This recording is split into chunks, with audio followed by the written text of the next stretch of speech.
All right, let's do this. Let's talk about Splinterlands. All right, here's a website for Splinterlands. If you go here, you'll see that a lot of things are sold out. There's still some packs that are, this is technically costs like $18 to buy each pack. It's a little expensive. If we go into the market where you can buy a lot of cards, there's also a card rental. A little tip here is that Peak Monsters, in connection with Splinterlands, actually designed the rental market, and then they built a protocol that everyone could use, all of the interfaces, which was just going to be us, but Splinterlands said, oh, we'll make a very simplified version of renting. And you'll see that the rental stats, $24,000 of rentals are being paid for each day, 317,000 cards. And that number keeps on going up. So, like I said, it's a very simplistic system here. And that was the design, like they say, hey, we're going to create something really small if you guys do the more advanced system that will help people in bulk to save time and money. We'll just do something small. So as you can see, you get to see the price here. And that's in the token that you pay for with Splinterland stuff with. It's called DEC, or Dark Energy Crystals. Look, this looks like a crystal, and they're dark. These ones are light. These ones are dark. Dark energy crystals. Makes sense to me. Anyway, we're going to take this as we're going to look at this as someone that is maybe buying rental property looks at the way that they do investment, meaning from a lot of angles. And maybe we'll use that analogy of rental properties as we go through this. And it's going to be a lot of information because you really should look at things from many angles to make your best decision. When you're buying a house, you look at things from many angles. Where is it located? What is the market trend of houses in that area? Are they going up? Does it have further to go up, or is it kind of reached its peak? And then if you're looking for rental property, then you're looking at like what's the possibility of getting this rented? And it's a whole nother market, because you have the price of the house may go up, but you also may think, well, the price of renting may go up, or it may be at its peak. So, and then do you buy multiple houses because that's a lot more upkeep? Or do you buy one really big one that it's going to get rented? And really expensive houses don't get rented as well as kind of lower to medium income family houses. So we're going to look at these cards somewhat in the same way. So this is a playable game. And yes, I am talking to, I do have someone in mind, a friend of my sister, but I think this video will work for a lot of people. So the idea was, hey, is this a good idea to buy cards for this rental? We noticed that, my sister is making quite a bit off of cards she spent like $1,000 or so, 3 years ago. But is it still a good idea, or is the boat sailed? So my hope is that I can give a lot of info and let you make your own decisions to see if right now it's a good idea. I will go over why I'm a little worried that I'm going to give a lot of information and that it could overwhelm someone, but it may be exciting. I think that this maybe is just a video to help you realize that there's a lot of things going on, but also sometimes it's hard to do anything wrong in a market where everything's going up. So maybe you won't have the perfect choices, but if everything continues to go up, it doesn't really matter. So you made a choice that made you 80% return on investment instead of 100. Are we going to be mad about that? Are we going to be sad that you didn't make the perfect choices? I don't. but sometimes it's also about how much time you've put into it. All right. Shall we discuss how rentals even work so that you can make good decisions, I guess? You have to know your market. You have to research and understand it. My suggestion is to actually go into the rentals thing here on Peak Monsters. Now, getting an account on Splinterlands, paying the $10 for a spell book. That's part of it. Also, you can have a free account. You just won't make money when you play. Okay, so you're in the rentals market. I want to show the rental system here because you're going to research your product. You're going to research your product and know how to do it, even if you suck at the game, even if you don't enjoy the game too much, like actually going in here, clicking battle. I mean, maybe I should play a game so that you understand. You really don't need to, but what I'm saying is this should help. Now, they're saying we can use 38 mana worth of cards and only these 2 colors. So this is partly a way for you as a renter to understand they may need all of these 6 colors because sometimes they only have 2. And if they only have these 2 up here, then they don't win this game. Maybe they don't mind losing a few games here and there. And then every game has a different rule set, so it makes every type of card important. So cards that have a lot of defense, a lot of armor are important in this one. And big cards. So 30 out of 38, that's a lot. I only have all these spaces. So I'm going to use this card that costs a lot to begin with. And then I'm going to look at all my really expensive cards and start throwing them in there. So we're going to do this one, and this one. And now we're already at 31. So I may have to scale back. So I only have 7 more to use. Now, this card you'll see is crazy expensive in the rental because it's 0. So people just throw in a level 1 version of it just somewhere. So now I have 7 and 2 spots left. So I can look at a 4 and a 3. So people look at mana ratings a lot, and the low mana ones can fit in everywhere. So, and the big mana ones are for big mana games. So I'm going to use a 4, and I'm going to use a 3. All right. So I'm actually going to put the chicken in the beginning. And I'm going to look back here. Was there probably a better 7 I could have put there? Or maybe a 6? This one? I think I'm going to put this one. Now that means I have 1 extra mana. So maybe this Flame Monkey is better because it will speed up. It will do other things. And where are we going to put them? Right there. Sure. I only have 1 second left. Let's submit it. And then we watch. I'm not going to play a lot of games, but you're researching how to play. You can read the rules so that you know what all these things do, at least a little bit. You can watch some people playing games live and talking about it. You can watch a lot of my old videos where I talk about rental market as setting it up in more technical, like how to use the tools fast. But I also play a few games. I showed where I went from like the lowest league, which is bronze, and I went all the way to champion. So bronze, silver, gold, diamond, and into champion in like 4 days using only rentals. And in the end, I ended up with more money than I started. And I will say, like, why do people want to spend this much money on rentals? This is all profit from playing in the last 2 seasons. And I'm a busy person that does a lot of other things, but I still got 22,000 DEC. And DEC, basically you take that number and times it by 7. You take these digits away and times this by 7. So 22 times 7 is $150-ish, $150 playing. So think about that.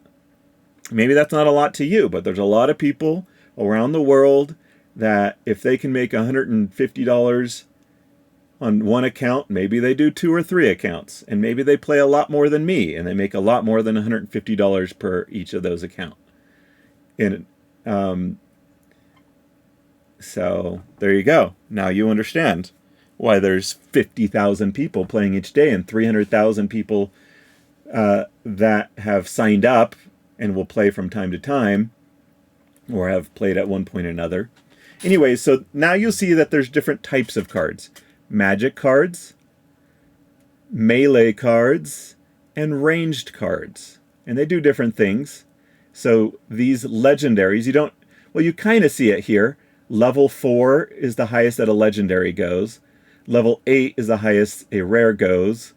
And this is an epic, and it's level 6. So you see,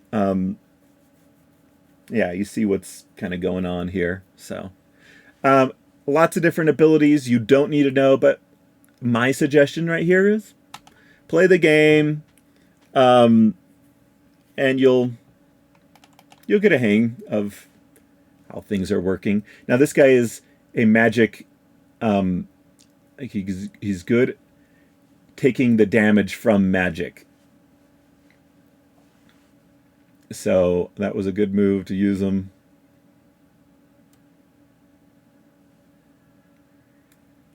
And there we go. We got rid of him. And I probably lost. Okay. So anyways, I'm not going to go through how to play the game right now. But I'm talking about why you should play. And you could go in and you could use a silver league. So the leagues allow different levels. So bronze is kind of, if you go here, you'll see that you can use level 3 commons, 2, 2, 1. Or you can go to silver, 5, 4, 3, 2. So I kind of suggest jumping in with silvers, because you probably won't end up, if you play it enough, just a little bit, like an hour or two, you can go all the way from novice all the way to silver. I guess maybe you may not be super good at the beginning, so you could just pay for bronzes. That's my suggestion. Pay for bronzes. So you would go here, and yes, I will go over why rentals is awesome. But you probably came to the video because you're already interested. So we're going to put in those numbers here. 3, 2, 2, 1 in the rarities. And then we're going to use the filter to show the cheapest things. So I feel like to use all the different colors, or what they would call splinters, that you need like 50 or so cards to be really decently competitive. Some people will have 100 so that they can choose from a bunch of things. Now, when it does this, that means that the card is in cooldown and you can't presently use this one. So you'd have to, instead of 0.5, you'd have to spend 1 to get that one. So we're still in the 0.5 area. And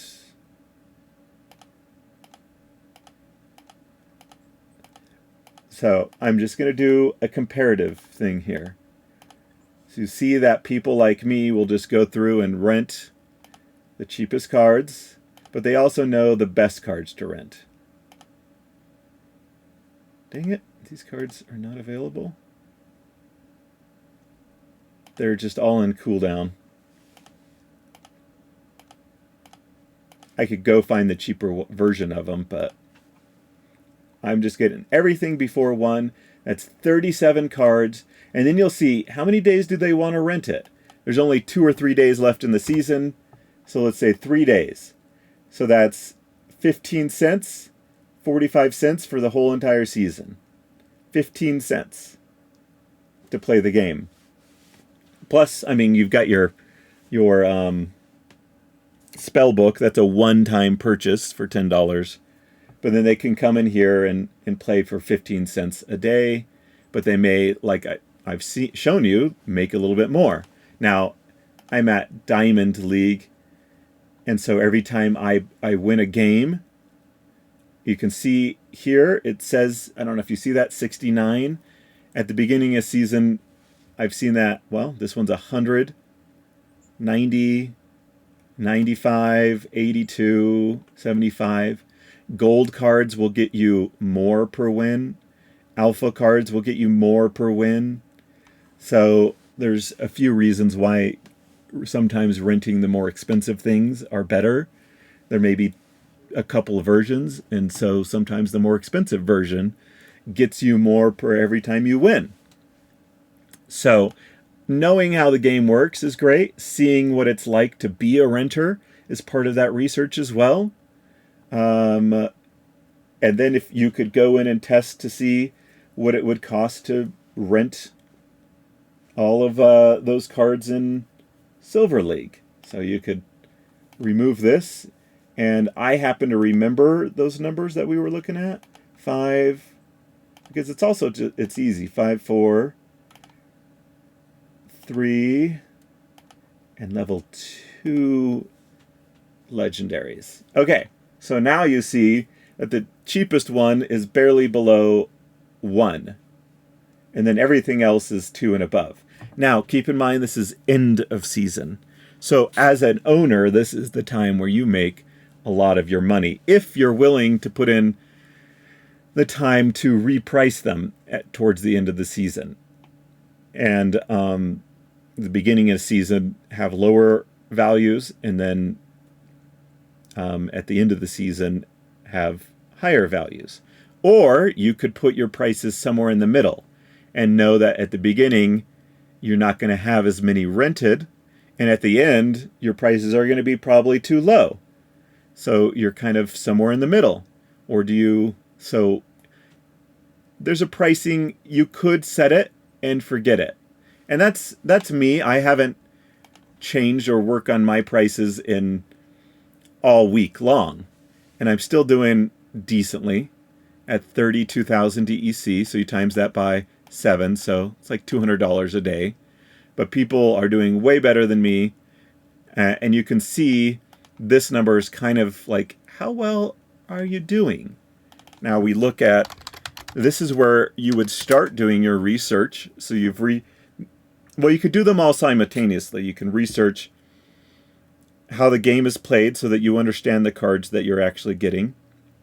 But I'll show you that sometimes you don't even need to, because you can just see how they're performing in the market and make your decisions that way. And then maybe you don't care about knowing how to play or any of that sort of stuff. Okay, we're looking at someone that does a better job of pricing their stuff, and they're making 44%. So with a much smaller value of their deck, of their set of cards, 468 cards worth 37, probably purchased at a little over $1,000, and it went up 30x, or I don't know, something to that effect. So, yeah, they're making 6,000 DEC a day, so that's $30-40, something around that. And 44% is great if you know much about investment and stuff. That'd be like being able to get enough money to pay off your house in just under 2 years. So you buy your rental property and you get enough rental from the people to pay off what you spent in 2 years. And then the value of the house doubles as well in the meantime. Or in some cases, it goes up 30x. Okay, houses never go up 30x. But you see what I mean. So it's pretty good. But then you say to yourself, are we at the top of the values of these cards? Well, maybe on the cards that she has. Now, I can use the filters. You saw that 468 of the cards are alpha. 468 cards is what she has. And only 83 of them are alpha. So you can just infer a bunch of things. Now, look at the price. out of the 37,000, 29,000 are the alpha edition. And the value is much lower, 32%, compared to the total is 44. So that must mean that the other editions are way higher. So you can do way faster research. You can do way faster research on all this stuff by just going into Peak Monsters and clicking on some of these things. Finding some of the best renters, the best owners that have taken good care of making sure their prices are well priced. Don't look at mine. I don't take really good care of it. I just need to spend the time to do it. And I have a lot more cards. So she has 400. I have like 2,000 listed. So it's more work. So that's, to some extent, maybe buying the more expensive cards is better, less work. And maybe focusing on one edition, so you know what your prices maybe are a little bit better, or you see a trend, or you're like, oh, I'm going to grab a bunch of these types of things. Or the summoner. So you pick one summoner and up to 6 monsters. So that one summoner is often a big important thing, and the prices can be a little bit higher, and they're always kind of in demand. Every new player that comes in probably needs 6 summoners. So, but they also need a lot of different monsters. Anyway, knowing those like divisions of things, that there's summoners and then there's monsters, is great. Knowing that there's 4 legendaries is great. Knowing that there's 6 colors or splinters is great. It's called Splinterlands. There's 6 splinters, and then a neutral 7th that can play in any of these. So you're like, oh, the neutral is probably great to play in all these. Yeah, you'll see higher prices on them. Knowing that there's different levels is great. All right, so it's all great. All the information you learn will be kind of computed in your mind, but I'll also show you what these green values are, perhaps mostly what you need to know. All right, so we saw that on her alphas, the return on investment's lower, but I will tell you that's because the prices of these cards, they're the first edition. Think about the first edition painting, or an artist made 3 things, and you got the first edition. It's going to be more expensive. Also, I told you that they do a better job at earning DEC. So some people still like to rent them, even though they're way more expensive than their beta counter types. I'll show you. Let me show you this in action. So I'm going to be in the buy-sell market, alpha and beta.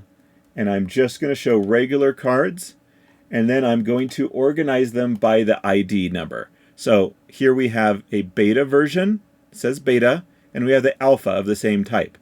84 cents, $2.30. $1 versus $3. $3 versus, so beta is 1.7 to 3.7.4. So it's literally twice as expensive. This one, they're pretty close in value. So maybe this is one way of saying, well, dang, I should buy this one perhaps. But you also want to see what its rental value is. So we're going to go over that. I'm just showing you the difference in price. And now you can see why it's harder to... sorry, we need to see her cards, not my cards. Not my... This is my I rent out cards so that I research and I understand how to create the site and to play and stuff like that. All right, in any case, back to alpha. You can see that sometimes the renters would probably prefer to just spend a little bit more on beta. I mean, they'll spend less and get beta than spending more and getting alpha. But you'll see that the ROA on beta, as someone that goes out and buys the card, this is return on asset. This isn't return on investment. We have no idea what she invested on these $473 worth of cards. But if you were to go out and buy these same set of cards and earn the same amount per day, Yeah. So you would, yeah. Then you would get the same amount. If you could rent them out for the same amount, just copy her things, buy the same cards, copy the things, I don't know, that sort of thing. 53, it's awesome. Also, one of her cards is not being rented right now. 157%, probably, that's the return on asset of this particular card. It's pretty high, 157. Then again, she has one being rented out at 167. And this one's 145. But they're both the Elven Cutthroat, so... And they're both low level. A level 3 and a level 5 common, which go up to 10. So, sometimes, perhaps, renting the lower cards is a better return on asset. But, a little bit more work. So, where do you stand? Do you have more time to kind of edit these? Work on these? Or do you want to just get the bigger ones and have a bigger value in your holdings and do a little bit less work? Anyways, promo, only $390 worth of cards, 73% though. But that's because 2 of her cards aren't even being rented out. So there you go. And then rewards, $4,000 worth of cards and 100% return on assets. So now you're like, well, that's 4 times better than the alpha. Well, 3 times better than the alphas. And it's sustained over $4,000. So that's pretty good. And you can sort these some of these columns. This one you can. And you'll see that some of them are amazing. It's these low-level cards. Well, that's, you know, maybe what you want to do. But also, this one is a higher-level card. This is a very high-level card. 8 out of 10. And 195%. It's pretty impressive. But we're talking 190% on something that's not worth a crazy amount. This is 60 cents, 70 cents a day. But for something that, I mean, not exactly sure what it costs to buy it, but we could go look at that as well. I'm actually going to do a little bit of buying, so this is kind of the masterclass of jumping into being a renter. This is not going to be a short thing. Why would you consider spending thousands of dollars and not do some serious investigation, some learning, all that sort of stuff, right? You're gonna put some time into it. You need to be listening to more than just this, whatever this ends up being, an hour, 2. Like, spend some time if you're gonna learn about some things. And I will go over what some of the risks are, and I'll put that at the end. So you should listen to the whole thing. So I'm not too worried about this. This isn't a short video. It's not meant to be a short video. And if all you were willing to do is put in 30 minutes, 28 minutes and 50 seconds, and then that's it, into something, then, man, don't do this. Don't rent or buy these cards if you're not willing to put in the time to research some stuff. Now, I'll give you tricks so that you could do it super fast. Because obviously, if you can see if someone's renting these wood nymphs at 600% and the other one was 160%, yeah, you could go in, buy those very specific cards. You could just say, look, I'm only buying wood nymphs, creeping oozes, prismatic energies, and the chickens. I don't know. Is there a chicken here? Prismatic. So I'm only buying these really expensive things, or these things that are getting really high return on assets. That's all I'm doing. Yeah, then I guess it wouldn't take you very long to do this thing. You could go in it pretty quick. So, anyways, we can look at Untamed, 79%, and dice she does not have. Or we can look at someone that has a lot. I was looking at this one yesterday. Has a lot of value of cards, that's for sure. Let's go take a look. Has a very big collection, so it takes a long time to load. But we'll get a lot of data.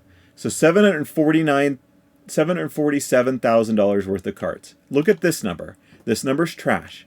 This number doesn't help really anyone. It's a false number. This is what cards are actually being bought and sold for. So, anyways, making 71,000 DEC a day. You take basically right now you take this number 70 and times it by 7. So what is that? It's like $500 a day, right? Yeah, I can't math super fast.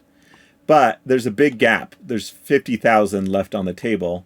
Maybe they're just renting them at too high of a prices. They have 89,000 cards, but how many of them are listed on the market is the question.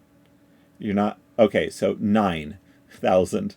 Because it takes too much time to list all 80,000, and there's a lot of them that are level ones that, if they combined them, maybe... Or some of the level ones are obviously still doing all right. You can also sort them. Some of them are 1,000%. They're low-level gold level ones. And one of them's not even rented. So they're trying to rent it out at 2,000%. This one did get rented out. It's a very small card, apparently, because it's only being rented for $450. So, in any case, you could just see what has actually been placed. All of these cards, all these level ones, have not been placed, have not been actually rented. So we're going to hit delegated. So it's going to go from 9,000 down to still 5,000 of their dollars of their cards, or 5,000 of their cards are being rented out. And that means 100 of their cards, some of them they're not trying to rent apparently. Maybe they're playing with them, but $151,000 worth of cards are being rented out at 121 yearly ROA. Now let's break that down. Only 13,000, so that's like 10% of their cards are alphas, and they're still doing a pretty good job. So you can see that you could get up to 46%. Now you can look at how many of those are gold. Well, half of them are gold, and 42%. And then let's see about regular cards. So the other, a little bit less than half, are non-golds and a little bit higher percent. So you can look at someone's account that is renting out a lot of cards and is doing really well and break it down. Now, let's go to beta. It seems like about 20% of their cards are beta, and they're getting 100% on the betas. So you could go through and see what's getting the best return on asset. A lot of level 1 cards. A lot of level 1 gold cards. A lot. So it seems like they just leave them at level 1 cards a lot.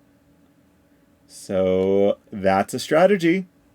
And they're going for these, like you could take a list down and write down like what specifically people are interested in. Okay. So then we can look at promos. It's a little bit lower number. But remember, this return on asset, it means maybe that either the renters aren't as interested or the value of these cards are just so expensive. The cards are so expensive. So this person rents a lot of level 1 cards and very specific high-valued level 1 cards. So, reward cards. So the number was 120%. All of these have been below 100. Just barely below. We could also break it down into showing just the legendaries. 150% on the legendaries. A lot of level 1 cards. All level 1 cards, except for these bottom ones, which isn't great to see because, you know, those are the lower. I'm sorted by return on asset. So it seems like you get a bunch of level 1 cards, keep them level 1, and do pretty well, I guess. All right, and then you could see 158% on reward legendaries, but only 107% on epics. And on rares, 93%. And on commons, 101%. And it seems like it's mostly these creeping oozes and wood nymphs that are the highest on the list. So you could write these things down. There's names that we're going to be familiar with. Actually, I'll take some notes. I don't know where to write notes so that you can see them. Where's just, I know what to do. I use this character count thing to count how many characters something has. So, there we go. So, creeping ooze, mermaid. Let's go back to the list. It's the wood nymph was high on there as well, right? So this is all creeping ooze. So in the rewards area, the common is creeping ooze. The rare is Captain Ghost. And Mushroom Seer? Captain Ghost, and what is Mushroom Seer? 290%? And they're renting out quite a few of the Captain Ghosts at the highest. So we're just going to put the Captain Ghost. That's the one we're aiming for. All right. And let's go to epic cards. Let's see what the high percentage on that. Torhillo the Frozen, quite a few. And this Axe Master. Do we want to put those down? I'm not sure. There's not as many. They're all level 1s, so if our strategy is doing a lot of work by renting out level 1s. But we'll show you that renting them out using peak monsters won't really take a ton of time. And also, will we be getting 4%? Or 4 DEC a day? They got it, but maybe the prices have gone down since then. But we're going to look at some of these. Phantom, or let's put Torhillo. Torhillo. Torhillo. I don't know if I spelled it correctly. And then we're going to go to legendary cards. There's 3 Krakens, pretty high. 1, a bunch of Spirit Miners. You know what? Let's go to Untamed and see what we got there. Coral Wraiths. Interesting. Coral Wraiths are where it's at. And Gold Serpentine Spies. Coral Wraith is quite popular. So even if we beat his price by a little bit, all these people hopefully will see that our card is a little bit less than 700%. Why don't these people just buy the cards? I don't know. It's weird, but they're, you know, it's whatever. Let them do their thing. They're not maybe using peak monsters, so they don't know about that you can get cheaper cards. Okay, Coral Wraith. All right. This is your researching. You're finding the houses.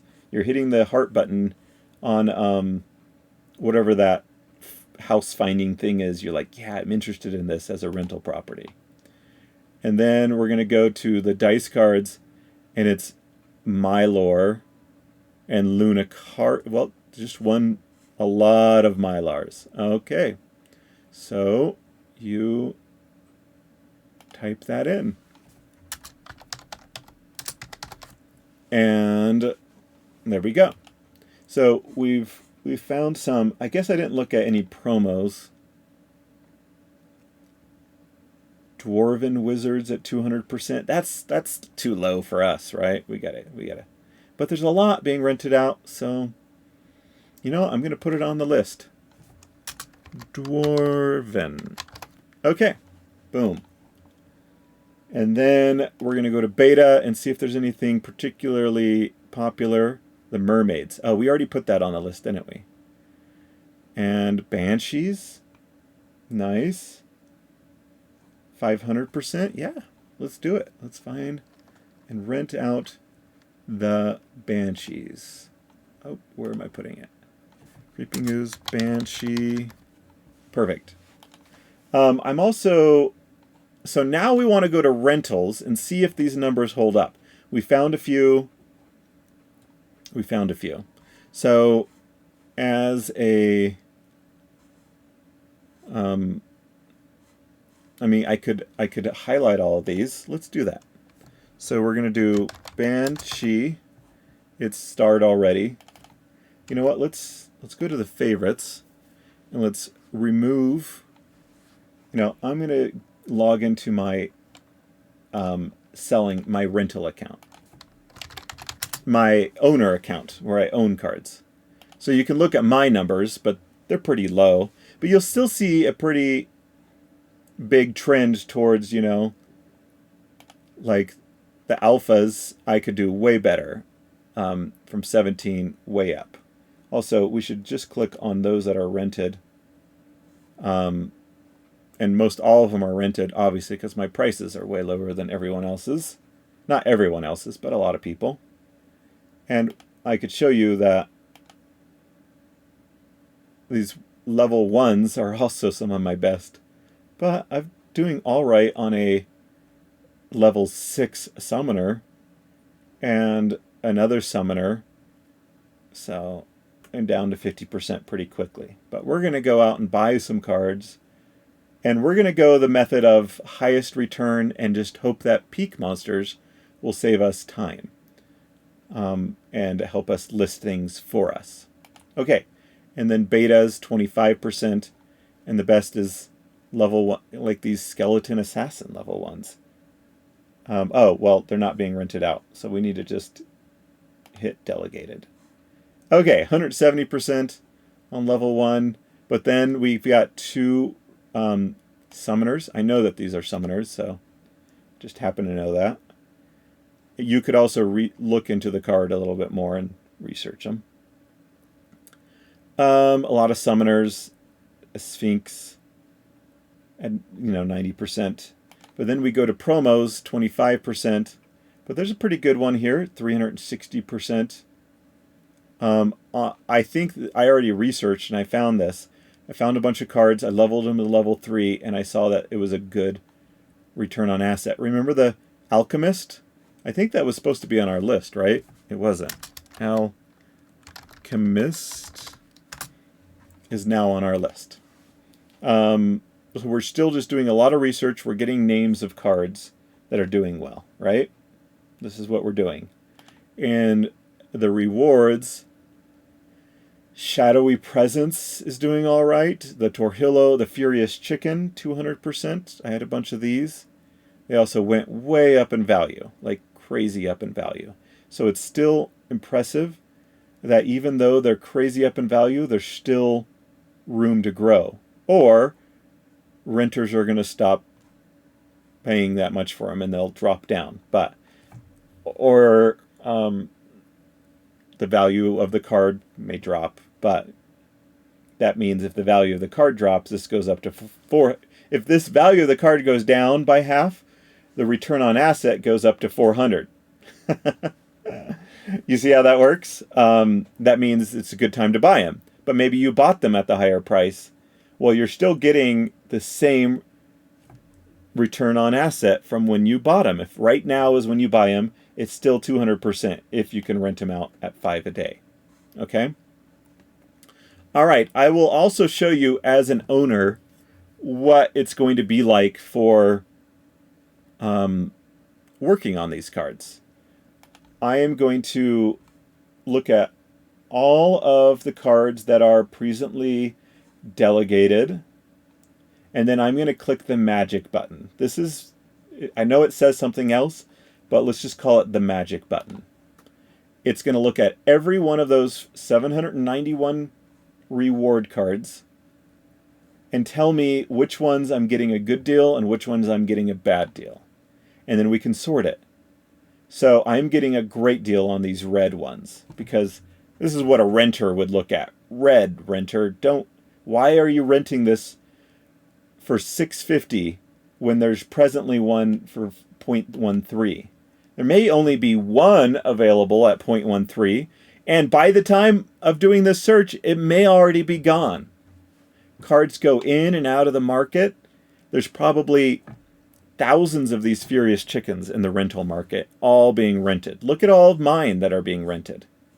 Every one of these. Every one of those Furious Chickens. But all these people can't go in and get this single card that's 0.13. That's crazy.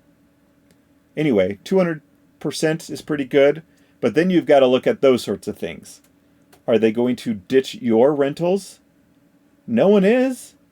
They're, 4 days they want to do it. 4 days, 16 hours, 27 days. But that's just the amount that they've set aside. The renters are only 24 hours. But they are saying, hey, if you're still good tomorrow, I'm good for another day. You know what I mean? That's what's happening. All right. So I want to go the other direction. Which ones am I severely underpricing? Now, this is just a ridiculous price, right? No one's going to spend $10,000 to rent a card. It's basically saying, look, there is not a level 8 Undead Minotaur on the market. I know it says there is one, but that's not real. That's not a real price. So but it does, so we don't really know if there's a decent price for a lot of these cards. A lot of these cards. It's hard to tell on these things if you're getting there's just a lot of cards not available. But all these brownies, 23, I happen to know that this is a good card. You can go in and maybe look at some of those other players. I should have another person's available. Fighter for Freedom. I know there's a list of other people to look through as well and to research. Let's do a name lookup for that card, Brownie. Let's see if they're not renting out all of these. I guess they're probably repricing them, which you have to unlist them. Anyways, let's look at the ones that are delegated only. 100% consistently. 100% consistently. I'm getting 19. So what I would do is remove all of these. And then once they're done, don't look at the number in front of the dot. Look at the number after. That's when it will end. So they've said, hey, if you're still good the next 22 days, I'm interested. And then you say, no. Not really. I'm not interested. I'm going to cancel. But I still owe you 0.5 days. I still owe you 0.2 days. Should I zoom in on this? Sorry. I still owe you 0.3 days. I still owe you 0.1 days. So in 0.1 days, if I cancel this now, it'll be available. All right. So I should go to those particular cards that I have listed, right? So ooze. Let's just type in ooze. That person was getting like 500%. I'm getting 10%. So we are going to cancel all of these because I think I'd rather get, and it says I'm way underpriced, and NA means there's not even cards available. Like the level 1 is going for 18 and I'm renting out a level 8 for the same. So anyways, we're going to stop all of these and we'll come back later. I'm just giving you an example. I could do the whole entire batch, like 1,000 cards, and do it all. But I'm just showing you what, even if you did it on a granular level. So the mermaids, I've got 2 of them. One I'm renting out at 99%, the other one at 19. Same card. And there's not even more of, well, I guess I have to hit the check rental market. Oh, sorry, it's the magic button. Oh, there's still nothing available. Interesting. Okay, and I'm going to stop this one. And we know that the mermaid was doing all right. Was doing better than 100%. But, 50 is pretty good. We'll leave it stand for, we got bigger fires to put out. Captain Ghost. Let's take a look. I'm showing you on a very granular level, but you could do, oh wow, look at 3, oh, that's Marrow's Ghost. We want Captain. Captain Ghost. Captains. There we go. So these are all the ones I have. They're all severely underpriced. We knew that. 15% is not nearly 300%. We will stop renting those. Oh, I will show you a faster way to do things. How about taking entire sections? So we go to rentals. Should have opened another tab for it so that I could keep going back to that guy. Anyway, we're going to go to legendaries. And we're going to go to golds, okay? Legendary golds. And these are very expensive cards, so we want to see... we can't sort it by this column, per se. But we're going to see that the cheapest one in the entire market, the cheapest one, is 230, okay? So we're going to go to my legendary golds. And we're going to sort by the price and go, holy crap, I'm getting half the amount that I should be. So we're going to go all the way up to this one. And then we're going to take these ones as well. And then if 200 for the cheapest, then one that's 2 combined should be pretty decent. And one that's 4 combined, you should times it 200 times 4, could be up to 800. I will tell you that this case, it's very dependent on the end of the season. You make most of your money on these particular cards at the end of the season. Now, I can't cancel this one because they're already canceling it. So that's why the button wasn't there. So we're going to stop renting these ones. All right. So you could do that sort of thing. So what about regular legendaries? What is the cheapest regular legendary on the market? So we're going to go to regular. The cheapest is 5. For level 1s, the cheapest is 5. We could look at level 2s, and the cheapest is 20. Okay? So let's see how well I'm doing. We'll look at level 1s, and my cheapest is way... well, there's not too many. Like, I start getting close to 5 pretty quickly. But all of these guys should probably be changed. Okay? Stop renting those. All right. So there's a lot of work for stopping to rent. You could perhaps just stop renting everything. That is one strategy. Just stop renting everything and then just use... I will show you how fast it is to list things. It may just be easier to just not bother with it, take all of the expensive, a bunch of these things, and then just relist them. Just go full clean slate. That is something I am considering doing.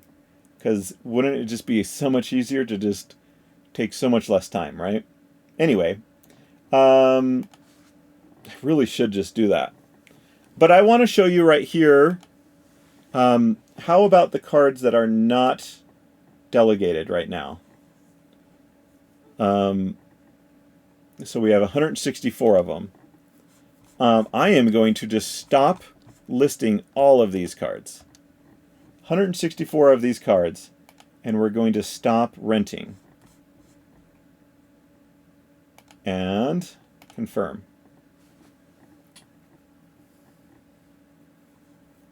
And I am signing for the transactions, and they're all unlisted. Okay, so now I'm going to look at the cards that aren't listed. Here's my 28,000 cards that are not listed. We are going to, so not listed, not delegated, and I'm not trying to sell them. Okay, so still 28,000 cards. We're going to sort by the bigger cards first. Oh, a lot of cards. Okay, so some of these have been played recently. So we're going to take all of these level or 2 combined cards and above. There's, I have 39 of them. I'll show you how fast it is to rent.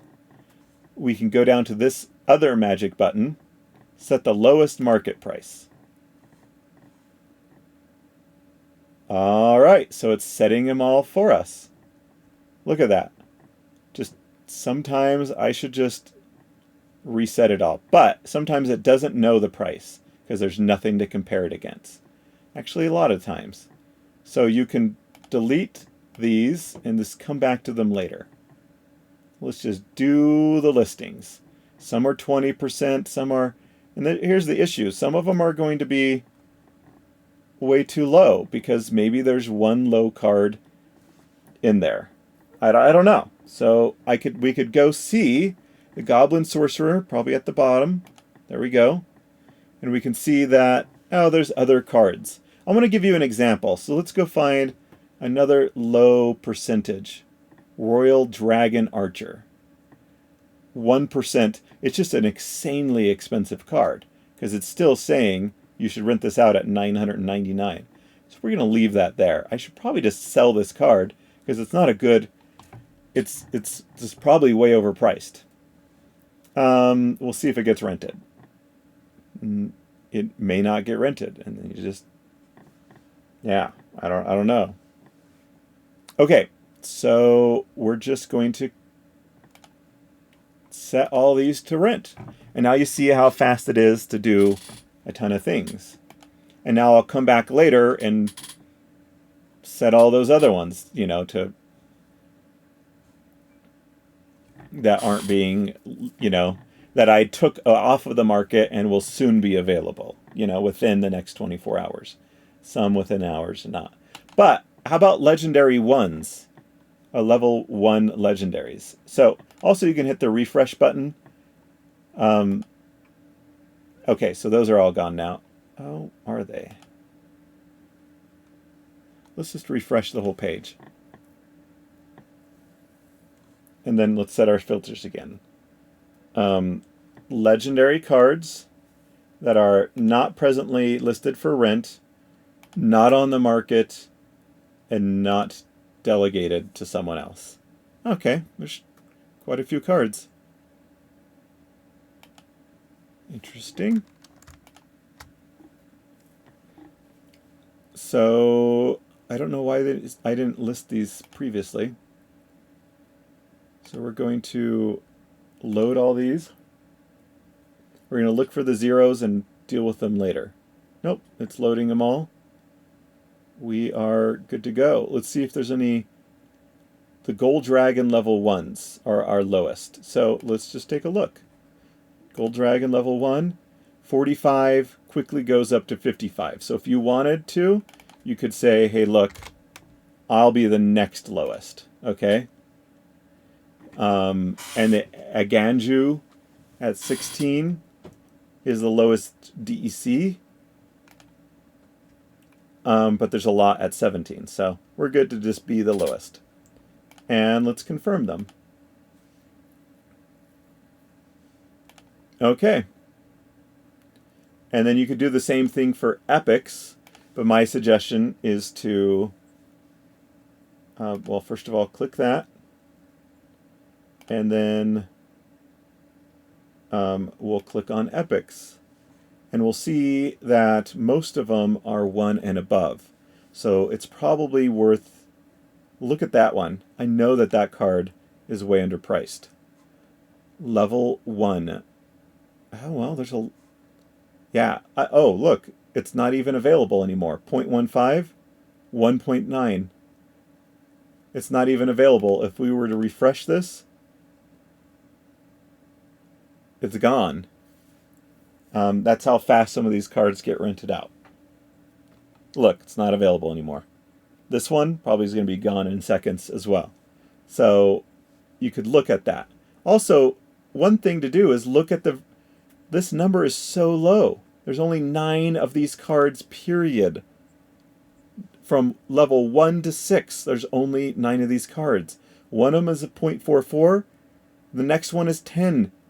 This card will be gone in seconds. It's probably already gone. Refresh, Spirit Shaman, or what was it called?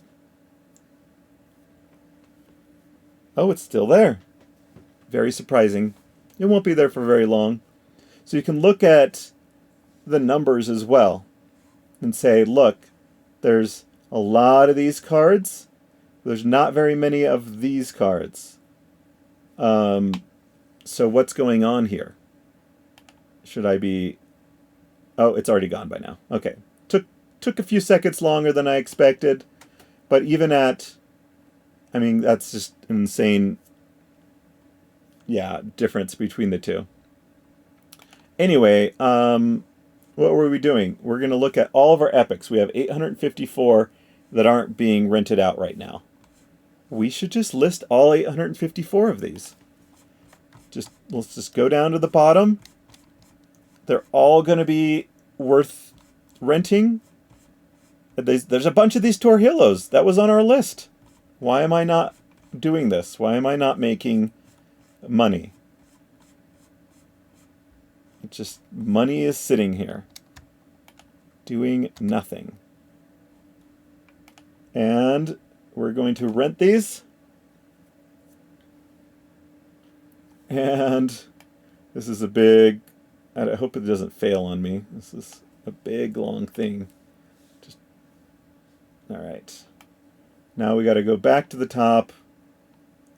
Look at these crazy, crazy prices. I'm just going to list them at what they are.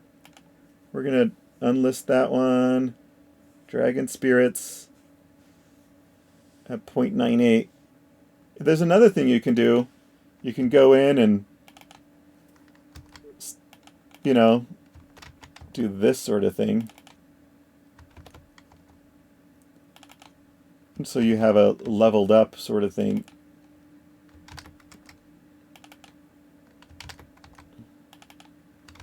Takes a lot of time though. So I don't know if you want to. 170%, that's pretty cool.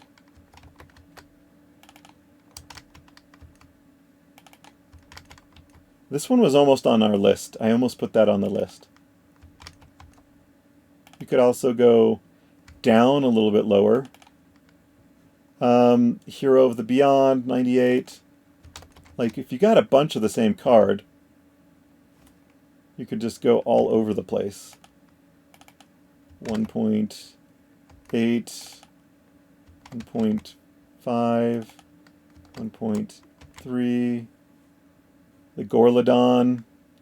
I'm just making sure none of these are triggered by a crazy price like we just saw moments ago.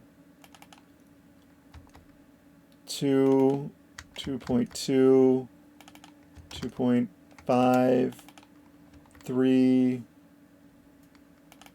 1.5, 2.5. 49%. Well, let's do a couple. Eventually, there's going to be enough cards on the rental market. Maybe the stuff starts going down. It's what it is. 99%. 12%. So this is one of those cases where there's probably one random poorly priced card. So we should have done less at a time. My bad. Sporcerer. All right. Loading. Look, it's already at 3.5, so the new prices on this are way different. So let's go back to Sporcerer. And let's do 3. And let's do 3. Oh. 2.5 and 3. Okay. And then we're just looking through again. And 73, 86, 500. Maybe we'll do some that aren't quite that high. But we can come back tomorrow, unlist anything that didn't get listed, and try it again. With just a super fast strategy. I'm going a little bit slower just to give you some understanding about certain things. The Evangelist, 42. Now that may be one of those things where some of the cards, that there was one card that it was comparing against that was way too low. Evangelist. There we go. And then, oh, no, they're all around that price, so we got to beat that price. Let's start from the bottom now. 84, 100. Let's see if there's any mistake listings. 80s. And renting at the end of the season is much different than the beginning of the season. Everyone's jumping in. Spirit Shaman seems a little high.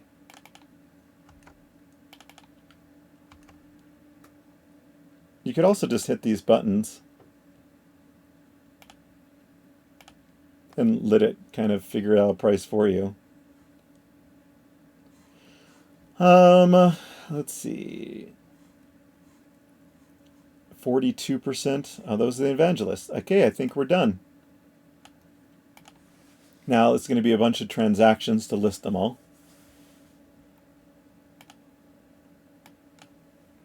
But I'm doing work. I just listed 800 cards. Now it's going to take you a while to buy 800 cards. These are mostly just level 1s, right? Now the thing is, you may be leaving a little bit on the table. Some are probably overpriced, but you can just try to beat all the prices again tomorrow.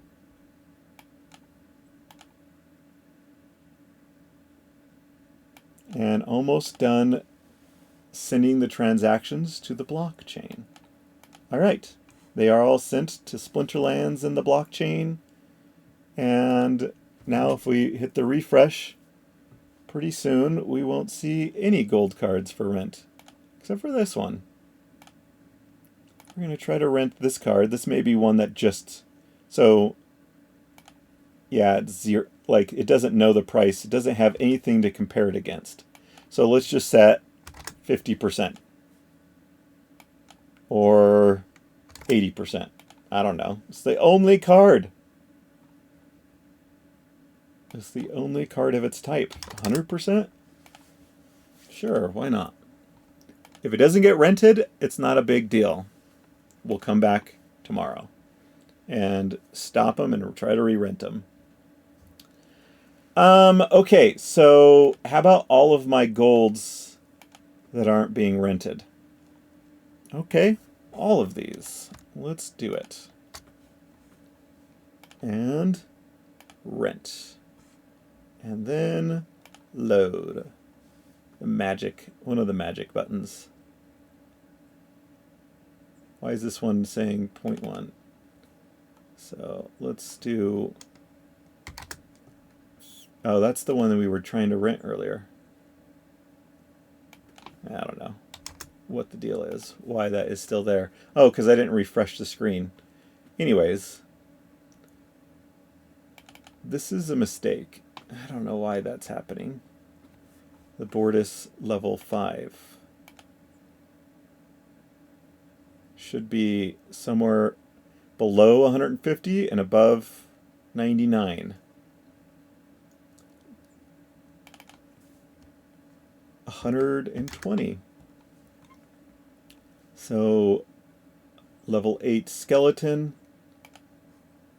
Level 8 skeleton. Where is it? There we go. The only thing available is level 3 at 28. So 150%. Let's just do 150. 200? There's just none available, so it may not get rented, but that's fine. We'll try again tomorrow. Or later today. These cards get rented out really fast. So, there you go. Now, are we ready? This is a lot of research, a lot of seeing how a game is played, knowing the difference between editions, knowing the difference between rarities, the elements, using the filters, seeing the rental view up here, seeing what people have to choose from, and I don't know, a lot of research.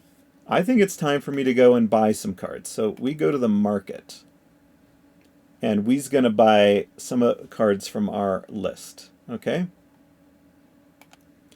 All right, so we're in the market. I don't have any filters, except now I'm going to go through our list and buy some of these cards. The Ooze is 96 or $3 for each. But I think that the ROA goes off of this number.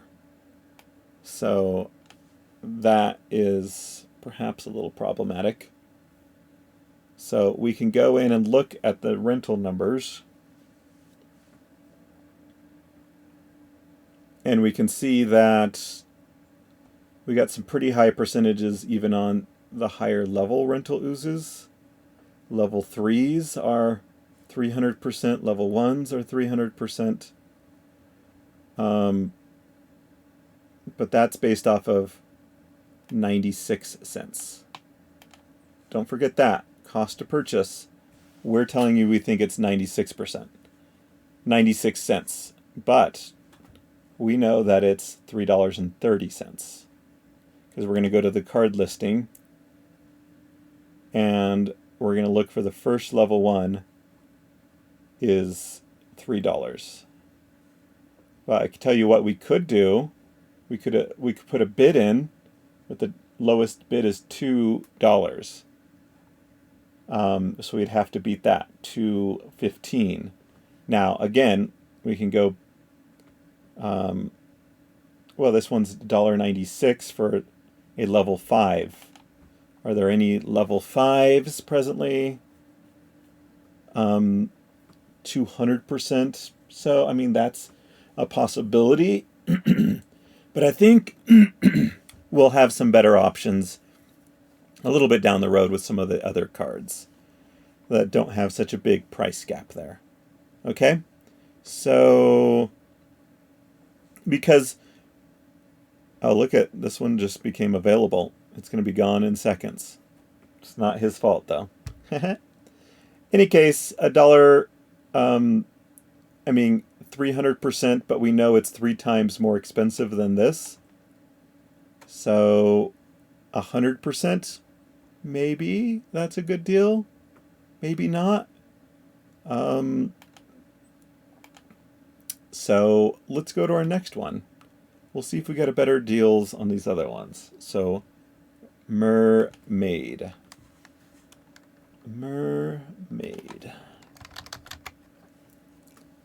And it's the mischievous mermaid, I believe, not the mermaid healer. So the mischievous. 15 to 46, so it's a 3 times difference. Oh, but what about this one? 39 versus 27. But are they basing it off of the $15? Oh, this is the mermaid healer. We already said it wasn't the mermaid healer. So 32 to 40, yeah, 15.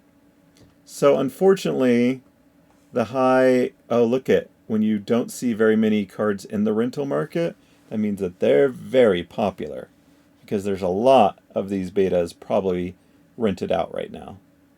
In any case, 400%, but you got to think that they're looking at $15 for these level 1s, but we know that they're 46. So, yeah. So you got to divide this by 3, and then you get the real cost. Okay. So level 6s are the highest, and they don't seem to be rented out even at the 97 to 100% range. So maybe not a perfect, 100% is not terrible. Let's look at Captain Ghost. Captain's Ghost. Now, this price is very similar to each other. So now we're in business, okay? Captain's Ghost, let's look at what they're rented out for. There's a lot of level 1s. A lot of level 1s. And the lowest is 300%. Maybe they're just not getting rented out. So, but we saw that person's list. He had rented out a bunch of them. So, I'm not sure. But we're going to go... These are rare cards. I'm not sure what they do. They do Affliction, Oppress, and they have a magic attack. I don't know why it doesn't show the attack on this card. That's an error from Splinterlands, not giving us the information. But there's a 2 magic attack. This is highlighted. It says 2. It goes up to 3. So I guess they're just popular cards. They're popular even at level 1. They've got a 2 magic at level 1. So I think that's why people are really going after them at level 1s. But even at the higher levels, pretty good. And you have a lot less competition. Well, 2 has a lot. There's 0 competition at 3. So you could buy some of these, and then you have less cards to manage once you get a bunch of these, and yeah, sell them. So level 2, just 3 more cards, it will be a level 3. And it's a little bit cheaper. I think we're going to grab that one. And then a level 5, perfectly on the level, so 40 and 40. $1.60 a piece. Level 5s. Let's see, is there a lot of competition? Level 5s, 200%. That's not near as good as these 500%. So we're going to skip them in favor of getting a bunch of these level 1s. And not the level... Well, the level 2 is pretty good too. But let's not. Let's not for now. Say we didn't. There we go. So we're going to use... We have $1,000 of credits, or 1 million credits. We're going to use 44,000 of them. These cards may go up in value, they may go down, but at least the rental opportunities, when you're looking at 400, 500%, even if it goes down, then you've got a buffer, 200%, that sort of thing, right? Okay, so a good little chunk of investing, I suppose. We've got also some lower level ones here. If we combine them, I think that's worth it. So there we go. All right, what's the next good one to look at? Torhillo. I think this one also will... What happens, the alphas and the betas have a very big price difference between the two. Look at the price difference between this. That's not bad at all. So we can go to rent and see if those rental prices are still good. 300% on the highest, 300%. And then I just listed a bunch at 156, which makes me think I should take some and combine them. So I could go click, click, click, click, click, click, and I think I still got a lot listed that I should combine some of these. So we're going to stop renting them, and I will go through and I will combine some of them. There's a lot of my own cards that would take, like, 100, yeah, 100 people interested in that one particular card. I might as well list some at the higher percentages of level 2 and level 3s. And there's not even any level 5s available, level 6s. It looks like level 3s would be really good. There's only a couple of them, so I'm going to go combine a bunch into level 3s, 600%. You see the price jump, and that's probably because it gets a 5 attack at that point. But what about level 4s? It gets last stand, but they're only going for 300%. So we can go for the level 2s or level 3s perhaps. Okay, we'll combine a bunch of them, but first we're going to buy a bunch. We're going to buy a bunch of these. So yeah, we'll get this one. It will help combine. They're expensive cards, but they're epics. And we're seeing really high return on these. And the price isn't going up too fast. So we're going to grab everything that's $5 and below. And just that's expensive. We're using, that's, $82. All right. So we're gonna get some of these ones that are really good. And then Coral Wraith we saw was really good. I think that's it's a magic one, and it's a blue card. And the price difference between the two is big. So that's unfortunate. These ones haven't been super good for us. We can go to the card rentals here and see. We still see pretty high, 400%. It's magic and 2 to begin with. So I think that's why everyone's liking the level 1s, 600%. Oh my gosh. But it's based off of $9. But we know that the real price is $16 for a level 1. I can show you that's what that is. So down here is the first one, 16. So I don't know. There's a lot of these level 2s. There's a lot of these level 2s. And the question is, yeah, 400%. And we're getting them for $12 a piece. So yeah, I like it. 38 is what it thinks it is. $38. But the real value is 49. So we're going to lose a bit of percentage, but back to this. Losing a bit off of 400% isn't a terrible thing. It is not a terrible thing at all. So this is interesting because this level 2 is 1 away from being a level 3. So let's definitely grab that one. Because what are the level 3s? There is no level 3s. So, pretty awesome. Coral Wraith. An 18, that just needs 2 more to go to a level 4. Yes, I'll take that. How about... Well, these are really expensive cards. We're not going to blow... Well, I don't know if I should do that. That's a lot of my money into these particular cards. How about all of these 4s? Level 2s. Is there much competition? There's only a couple level 2s. I don't know why they would get the level 2s over the level 1s. They're so similar. They're so similar.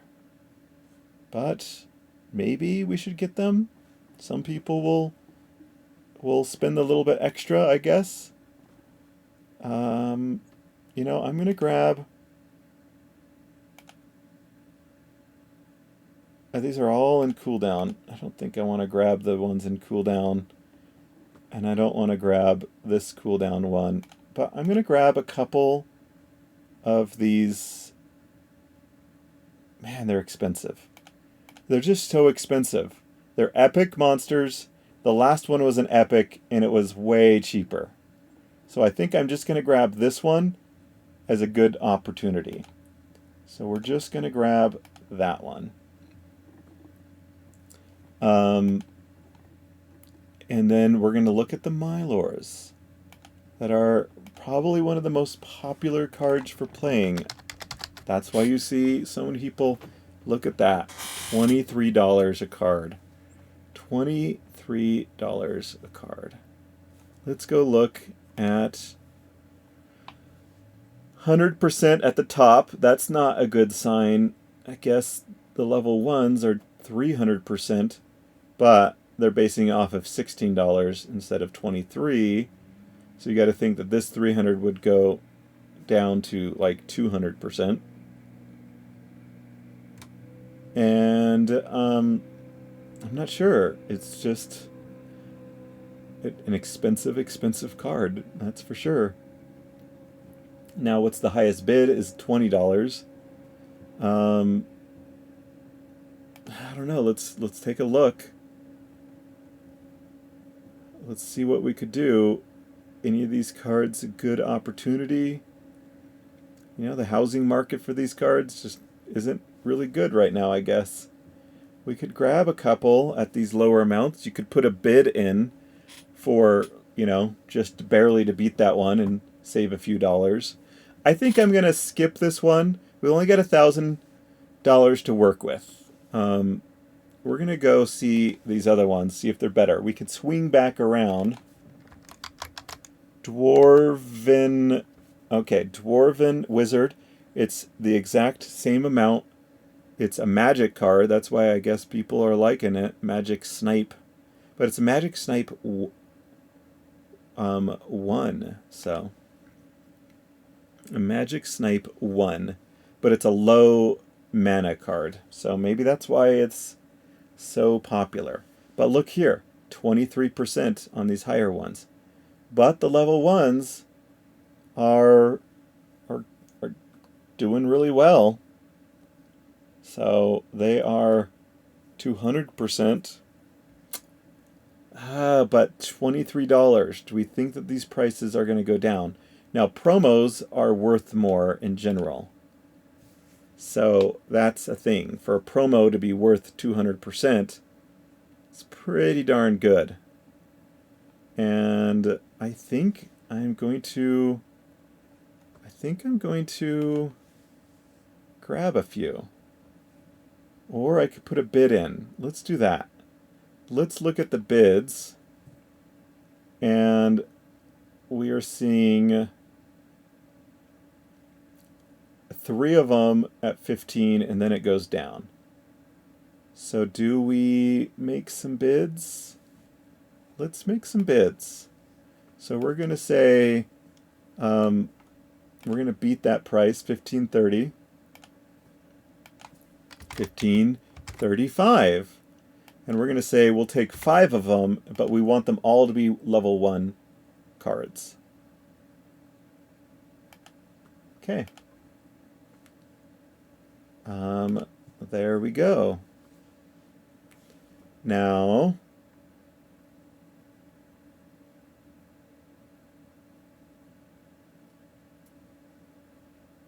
yeah, okay.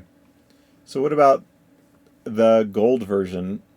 You can always just look at the gold version, see if, there's only one card, it's 270%. But it's $300 to buy that one card. And I don't know if there's others being rented out yet or not. Who knows? We're going to go with the these things. these regular cards. So what you could also do is you could see how much these cards are worth for your collection power for the airdrop values, which is another thing. Sorry, I'm starting to slow down, as you can tell. I'm just trying to spend I have $800 left. We're going on an hour and 30 minutes. But you're with me, right? We're with me. I gave a lot of information. Now we're in the process of using that information now. So, okay, so we're not going to go for the Dwarvens.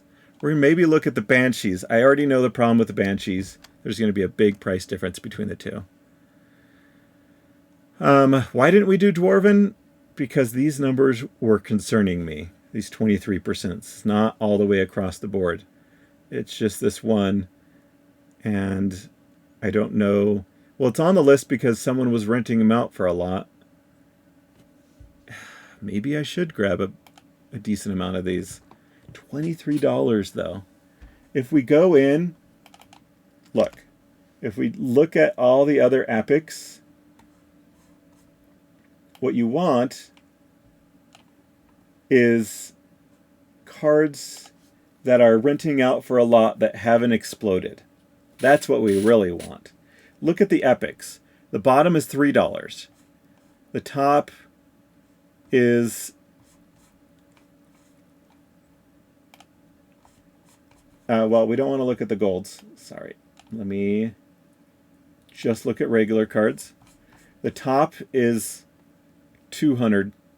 Well, no, 1200. But 49, well, 32, 30. Well, let's look at these numbers. Let's organize them by price for the lowest card. Price ascending. So this is what we want. We could look at these cheap ones that maybe could go up. $2.90. The lowest priced card. Let's see if we've got some good deals here. 140%, 6%, and that's me, quite a few of these. Also, there's not very many in the twos, so I'm going to do that same thing where I go in and combine some of these because I don't want to be my own worst competitor, you know, like I'm trying to sell some of these, but I have all these other ones in front of it. So we're going to stop renting these. So this is another attack strategy. I actually think I like this better. Going and getting these cheaper cards, right? So let's take a look. We've got 200%, 140%. If I combine some of these, I'm quickly up into the 200% range. Looks like you have this cool ability when you get to here. So the level 3s, there's only 3 of them available, and 200%, well, 149. A little concerning that it's 149 versus 240 and it hasn't already been rented. So, but I still think I should grab a few more. Well, I've got so many of them. I don't think I should. I've got so many of them for rent. I don't have any of these for rent, and they're 88%. So, nope. How about this one? 200%, 700%, 190%. It really looks like what's happening at level 3. Well, there's 130%. What's happening at level 4 that makes the cheapest one 300? Cripple. Oh, okay. And yeah, this may be a good opportunity. It is still low-ish, good percentages. We've already seen these ones with 2 mana on the bottom do really well. So now we're going to go to buy, and we're going to buy well, they go up pretty quickly in price. I think we're going to grab all of these. I think that's pretty safe. Pretty safe purchase. So we're using, why is my cart empty?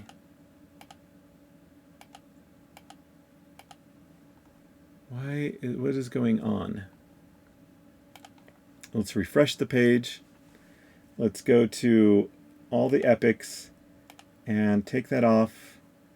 Okay, so we're going to go to buy, and we're going to get all of these cards, a shift click. There we go. We're using $21 on these cards, but we're safe because they're at the bottom rung. Now look at this one. If we can find some lower level versions, let's see what we've got. A level 4. A level 4. Let's see what they're going for. Level 4s, 400%. Level 1s are way more expensive, 3 times more expensive, but they're pricing it off of this price. So level 1s concern me a little. 93 is not bad though. This is really good. At level 4, yeah, let's do it. Let's grab that card. And then 23, it's not much more expensive. But the question is, I know this person, and why didn't he want this? Level 5. Rentals. Still pretty good percentages. Look at this one, though. This percentage is way low. It's going to get rented super fast. Let's just grab this one. We're diversifying. We're diversifying our market here. Okay. And then the Grenadier. Let's see here. Oh, there's some cheaper versions of this when you sort it this method. That could be good. Is there anyone grabbing level 2s? Are they popular? There's only 2 level 2s, 800%. I mean, it's worth a shot. I don't know how many people are renting the Onyx Sentinel. That wasn't part of our first part of research. So we're going to grab that one. And we're going heavy for those. Oh, we should do summoners, epic summoners. What's the lowest price epic summoner? And then what is he getting rented? 170, 170, 87%. And it's low. It's very low. And everything else is way higher. So the question is, does it have a lot of room to grow? This is an epic summoner. Everything else is almost 3 times more expensive. Everything else is almost 3 times more expensive. So I think it's a great buy opportunity. I'm not saying that I think I'm going to rent a bunch of these. And the prices aren't... the rental prices are pretty low, 50% comparatively. But I'm saying that I think that $3 where everything else is $9, something's up. Maybe it's not popular to play yet, but I still think it's a good opportunity. So we're going to grab... Oh, we could put a bid in. You know what? Let's just do a bid.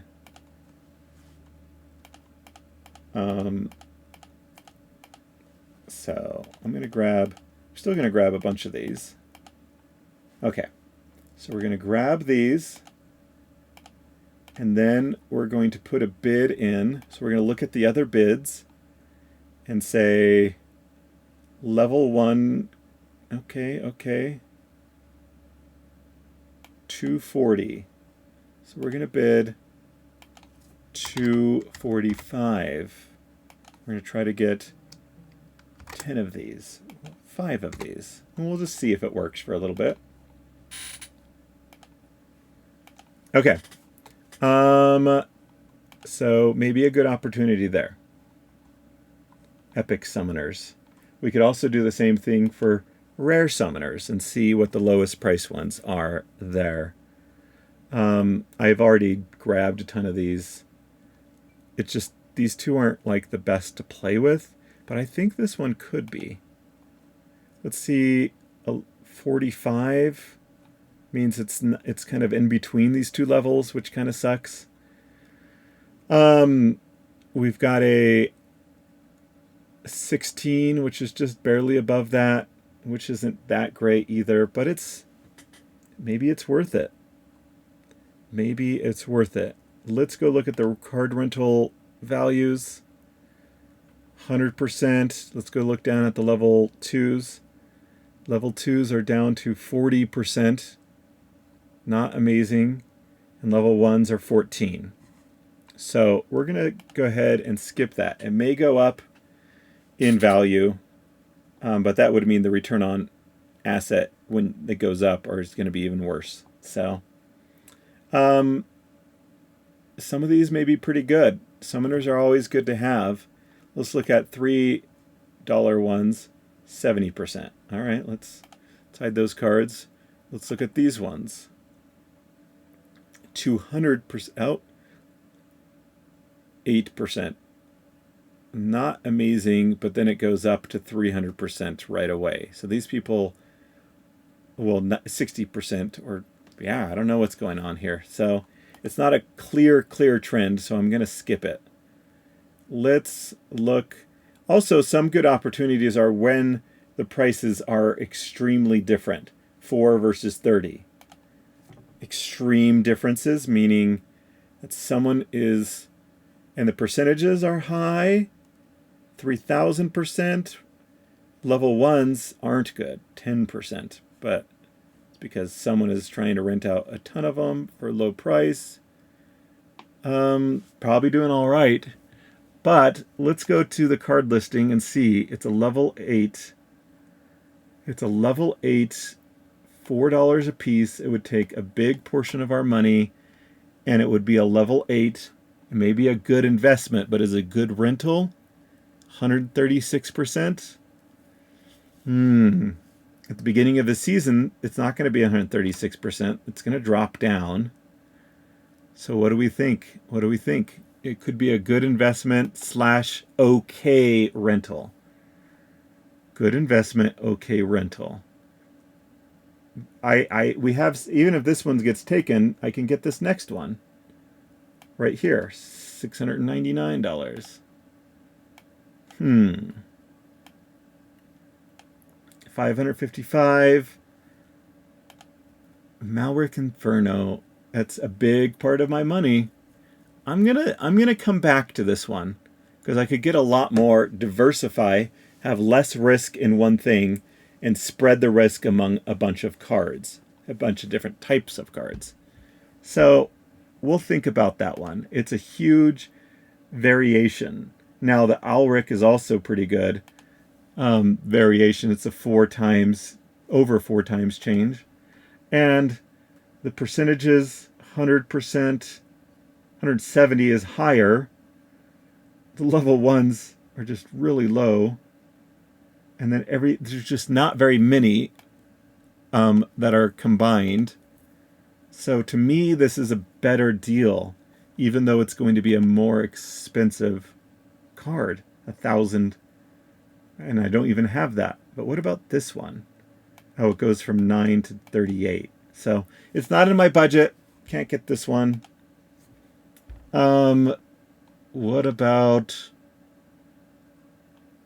let's see, this one? I don't know. It's twice the cost of, yeah, it's $900, so a little out of my budget. I only have $708 left in the budget. Summoners are just a good thing to invest in from time to time. I like this card. Personally, my research and playing makes me think this card is pretty special. So we're going to go look at if the market thinks it. 250 and then 89 here. There's not very many. There's only a few leveled up cards. There's a bunch of level 2s.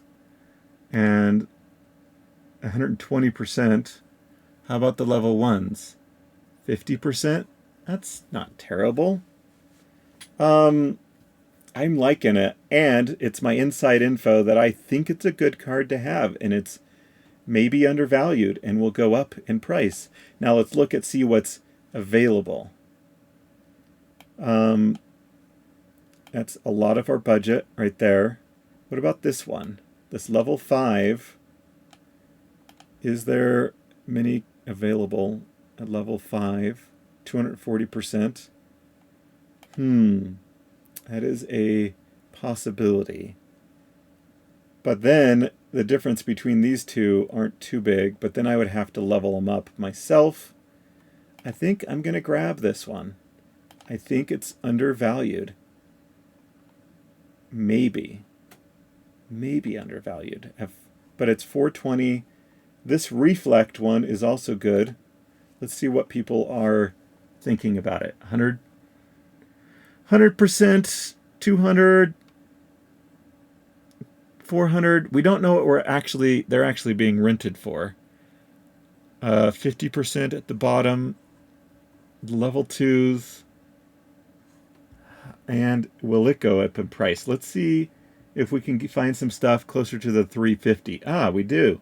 We have that level 5 again. Probably the same person. So, and then we have the level 3. Is there any level 3s on the market? There's 2. 100%. Also, this level 5, 196%. So there's only one. So maybe that one goes and we list it for a little bit higher. I think I'm going to grab... I don't know if I want the one in cooldown, but I think we'll grab it. And then we're going to grab these level 1s. Yeah, I think highly of this card. So I think we're going to grab a couple. That is $373. We went big into Oster. We need to go back to this list and make sure we got everything that we wanted. The Banshee. We started showing you another way to look for cards. Is there anything on this list that I don't think is going to be super expensive? Or we can look for other 1 mana cards.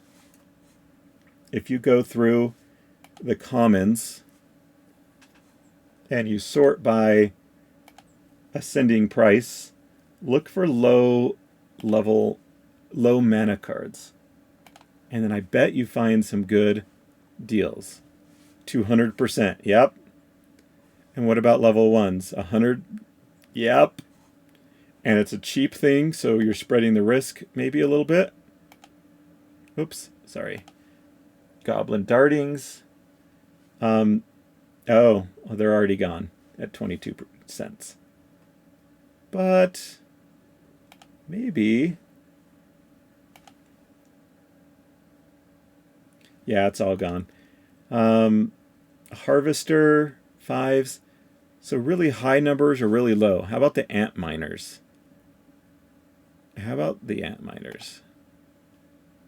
So it's got a 1 attack. It's a 2 mana card. Yep, I was right. 200%. So it's a way to find, and 100% on the level 1s. And let's see. Also, I need to go back to sorting the price. Stupid thing. Okay, there we go. So the Ant Miners, there's a combined 2. That's not that exciting, but all of these 1s are exciting. I will grab them all. It's not going up too much. 24 is a decent price jump. Let's grab all of these through 25, okay? And then maybe this one that's already leveled up to level 2. Because level 2, let's see. Level 2s, there's not a ton of competition, and the lowest is Ooh, that's not good. 40%? That's not a good sign. Anyways, I think I'm looking at too many cards in the filter, and it's slowing down for me. But I'm going to remove this level 2. We're going to stick with the level 1s, and we're only spending $2 in this case. And yeah, we're looking for these low ones and low prices. Low mana, low prices. Frost Lion? Frost Lion? What's its rental looking like? 86, 80. Really high on level 1s. Really, well, let's see. 130%? 130%. Oh, because it's at its lowest price. So there's a lot of competition at that one. So you won't ever get to there. So, oh well. You'd have to level it up, and then yeah, it goes to a decent amount. A level 2, 200%. So if you have any Frost Lions, level them up. That's what I'm taking from this. Also, there's a big price difference between the two. $2.99 versus $1. I want to see if there's any that are perfectly leveled up. This one is perfectly leveled up to a level 8. What do you get at level 8? I don't know. It's probably not that good. It's probably a low cost card for a reason. How about the Phantasm? What is its renting ability? It's a common card for 20 cents. We're looking at 300, 400, 1000%, 100%. Level them up seems pretty good, but there's a lot of them on the market. That's not the best sign. It's not one of the best indicators. It's like, there's a crack in the foundation of this house. That's what we're saying here. And my site is starting to go really slow. Okay, there we're back. Let's stop looking at these common cards. Let's look at the legendaries, and let's see what's going on here. 100%, 140, 700. Okay, that's something to consider. And you can get them for 17. The next cheapest is 21. So you know what? I think we're going to buy a bunch of these. Well, at least this one. Maybe this next one. I don't want the level, the 2 combined. And maybe this one and this one. Yeah. It's a magic attack one. It's a legendary, and it's one of the cheapest ones in the whole entire game. So let's just spend 70 on that one, on those ones. We're getting down close. So we're trying a few different strategies, partly to help you, partly because I'm getting tired and I need to stop this recording soon. I really do. Okay, let's take a look here. A 1 mana, $20. It's pretty cheap compared to its compatriots. 100%, 200%, 1000. Well, what's the level 1s? 200%. Okay. 200%. Low cost. So it's one of the lowest cost.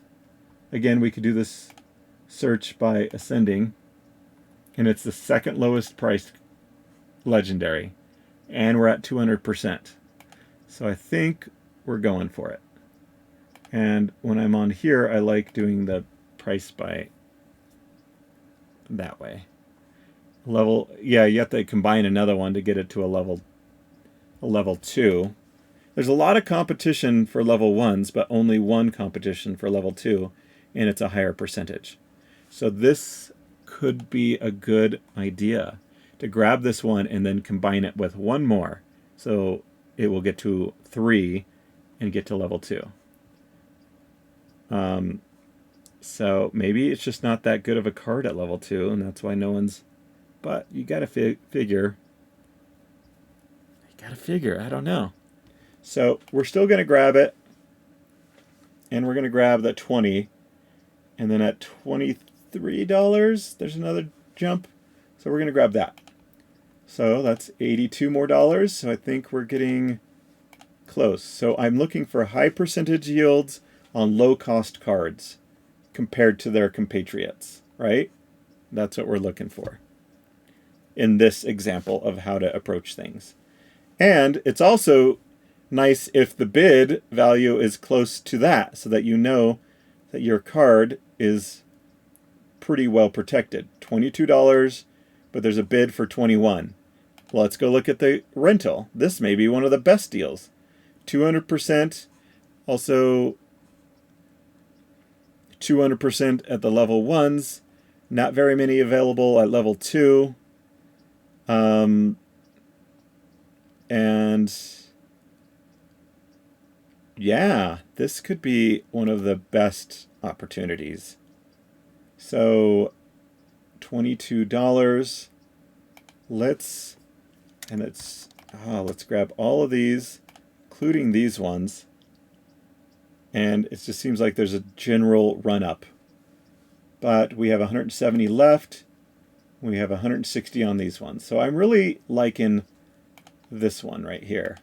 I think this will be a good deal. It's lower price. There's certainly a lot of legendaries that are a lot more expensive than it.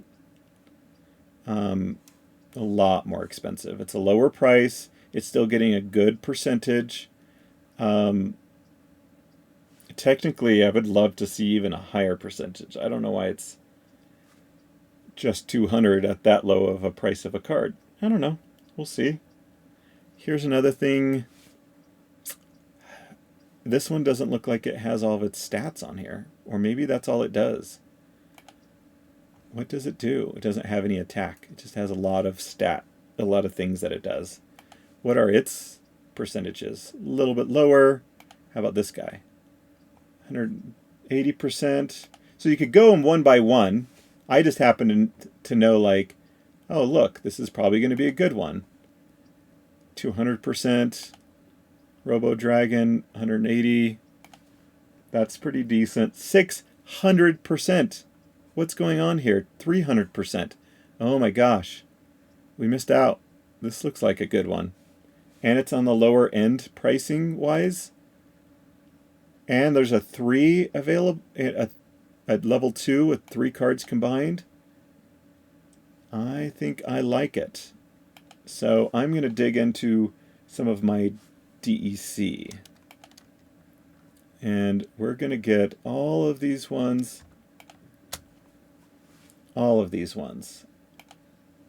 And spend 44,000 DEC on it. But man, look at the prices. Look at the prices. The price is low. It's everything we wanted. Price is low. Not very many combined ones available. Level 1s are 300%, so they have room. And I think it's just a slam. To me, feels like slam dunk. Now, when you buy all these, I should mention, sorry at the end I'm mentioning this, that you can go into here and buy those credits that I was using. And you can use PayPal even, or you can use any sort of crypto. Well, most cryptos, they have a list. Here's the list. Bitcoin is on the list and all sorts of stuff. Ether, Hive is on the list. Yeah. So SPS is not on the list. So you'd have to convert that into either Hive or, yeah, you'd convert it into swap Hive and then swap Hive into Hive. Anyway, or just convert it into DEC. That's what you do. Convert your SPS into DEC, and then you use your DEC. Duh, that's way easier. But you can use a credit card, use PayPal, get some cards. Well, use your credit card instead of debit so you can earn some bonus points, right? Anyways, and then pay off your credit card. So that's the easiest way to get into crypto, I suppose. And then for the kicker at the end, since you listened, we're going to go over the benefits. We have an account. This account has a lot of things, right? But let's go to Fun Tamed, which is my rental account. Or, no, you know what we could do? We're going to look at my sister's account. It's a great one to look at. So over here, the collection power of her cards is 709,000. So she's getting airdrop every day for 300 and, what is this, 50 more days? 348 more days. And she's been earning from rentals, so this number is going up. So she has this always on her cards, but this number will go up. And so every day it's looking like $47, and that will go up because this number's going up. And then, so that's like $1,400 a month. So I don't know what I just added necessarily in my collection value. I should have looked. Dang it. I should have seen how much DEC I had to begin with on the Jarvie account, and then saw what I ended up with, because that now is the increase of my collection power. Oh, I know how to look at it.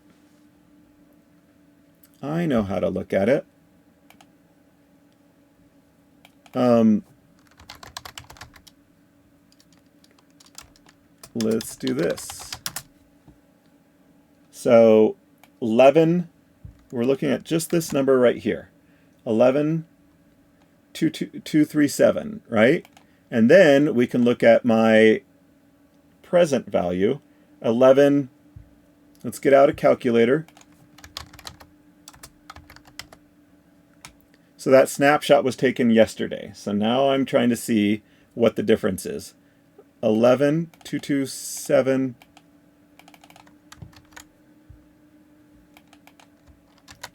Okay, 11,227, or no, that's the wrong. 11,237,491, and then we're going to subtract it by what it is now. 11. Let's go put it in here. Okay.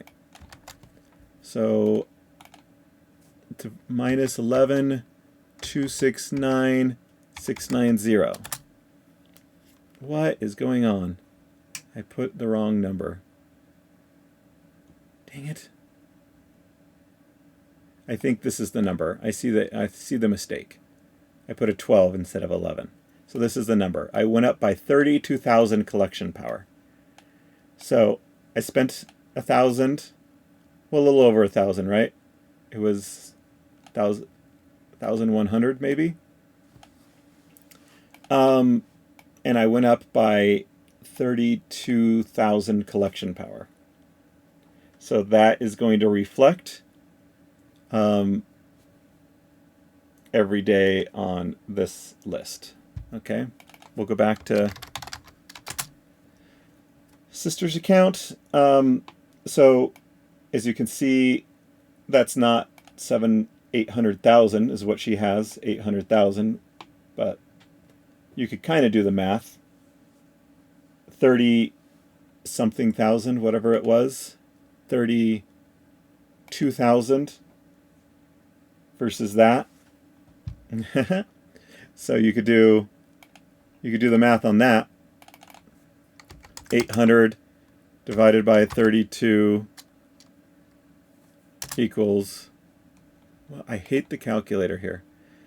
800 divided by 32. 25.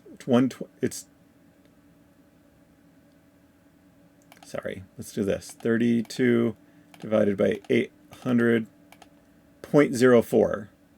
So then you take her value. Gosh, I'm getting tired. Okay, so you take $1,400 times $1,400. $56 a month on that. And that's just on the airdrop value for those cards alone. And I spent $1,100. So in the course of a year, times 12, 670 will come back because of the SPS airdrop. And then I'm earning, if my percentage was high, right? Hopefully everything that I got today was 100%, right?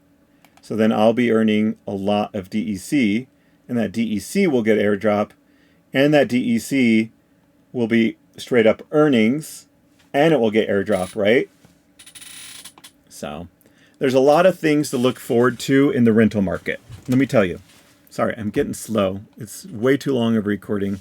I need to eat, come back to it another day. This recording probably sucks. Probably shouldn't even post it. I just got too tired. Too tired, thirsty, just frustrated right now. But I'm powering through. I'll probably still post to help you out. Okay, let's do this. All right, here's the deal. Oh, gosh, I'm dragging. Okay, the rentals that I got today were very specific. I think they're pretty good bets, but I'm going to earn DEC. That DEC is going to get me part of the airdrop that lasts for another 300 days. So this is a good time to be doing it. Gosh. Let's go back to this. Why don't I have this open?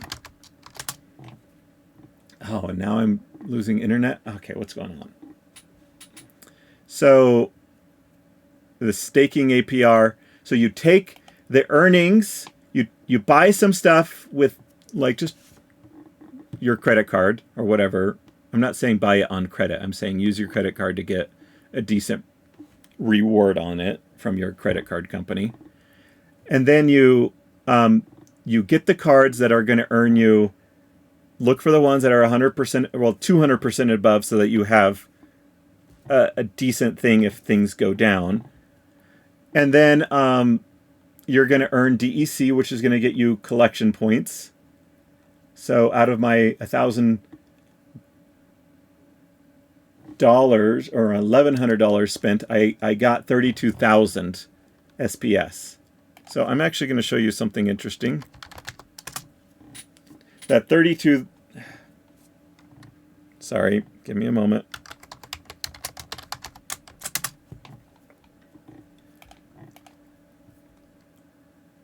$32,000 is worth $230 alone of the collection value. So I spent $1,100, but I got $230. You could just buy DEC, and that's a better way to get collection points and airdrop points. Just straight up buying DEC is obviously a better way of getting collection points. It's 5 times better way to get collection points. But the cards are earning DEC every day, and their value, if you pick the right ones, will go up or stay the same. DEC could go down in value. Cards may be less likely to go down in value. So, but when you get the cards, you'll get the DEC, which get you collection points, and this airdrop lasts for 350 more days. And then you could stake that the SPS and get 270%. So if you are just looking for straight up APR, then it looks like just buying and staking is the best thing. But this price could go down. Okay, so maybe getting DEC, and then you'll get SPS, and then you compound it, right? So you can get DEC, which will get you SPS, and then you can stake. So you get this, it compounds it into SPS that you can also stake, right? But you go another step back, and that's why we're talking about the rental market. You can buy cards that have a more steady value some of the time, hopefully, And then, well, maybe they won't have. I mean, they could not. They could. They are dependent a little bit on DEC prices, so card value can go down based on DEC price. Anyway, these are some of the risks. So you've got rentals that are earning DEC that then go into stake to SPS, that then go into stake to SPS.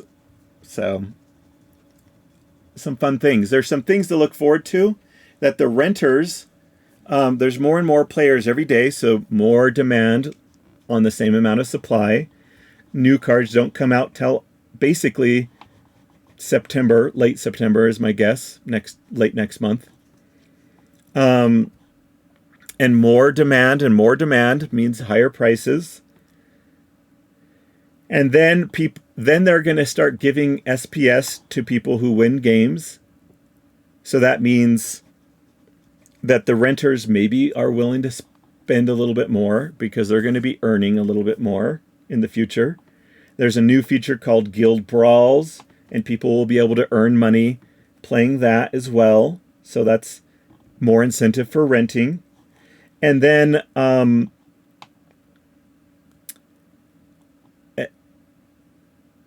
the big one is land. Maybe at the end of the year, land will come out, and to work the land, you'll need cards. And so there's some estimation somewhere between 300,000 and 500,000 cards may be used to work the lands. And sometimes maybe it's better to have higher level cards. So a lot of those level ones may get combined. And that is a big one. So if you want to wait around and you hope that this land system thing is going to do really well. Basically, land started at, was it $20 a plot or was it $10? Anyways, they're now selling for $300. So it's a very exciting system, but they're going to need workers. They're going to need a lot of cards to work those, and there's going to be a lot of people that will rent them to work them. All right. I've got to be done. I could do another edition. I don't know if anyone listened all the way through. If they did, kudos, and I don't know. We'll do it again maybe, or we'll do one live having someone ask questions.